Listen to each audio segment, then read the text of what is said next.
Shalom Mister, perkenalkan nama saya Sher Ezariana, saya dari kelas Ernest nomor absen 22. Hari ini saya ingin melakukan video presentasi proyek BA tentang inkarnasi Yesus.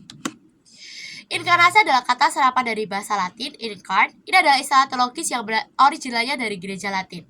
Penting bahwa kita pahami bahwa inkarnasi adalah original Kristen. Jadi kata ini merupakan bahasa Latin, bukan berasal dari India. Maka jika ada di kemudian hari muncul istilah yang sudah dimodifikasi menjadi reinkarnasi, itu tidak berasal dari kekristenan, namun dari kepercayaan non-Kristen. Inkarnasi merupakan penjelmaan firman atau Allah menjadi manusia atau daging dalam pribadi Yesus Kristus.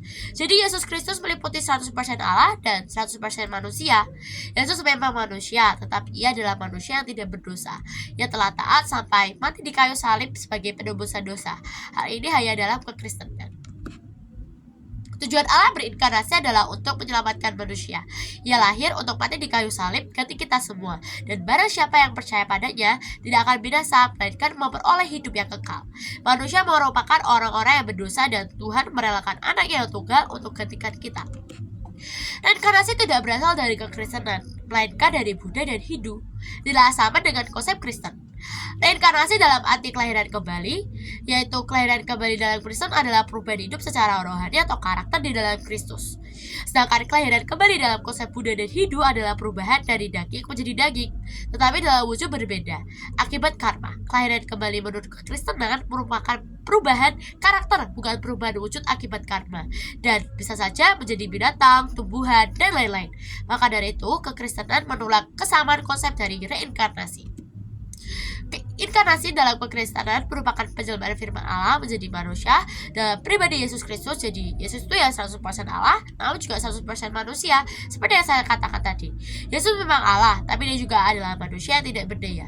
Ia telah taat sampai mati di kayu salib sebagai penebus dosa. Hal ini cuma ada dalam kekristenan, dan kekristenan mulai konsep reinkarnasi mengenal istilah jalan kembali karena itu adalah merupakan kepercayaan agama Hindu dan Buddha. Sedangkan di kekristenan, dilahirkan kembali merupakan perubahan karakter, bukan perubahan wujud akibat karma yang dibuat oleh manusia waktu dia hidup, misalnya binatang dan lain-lain.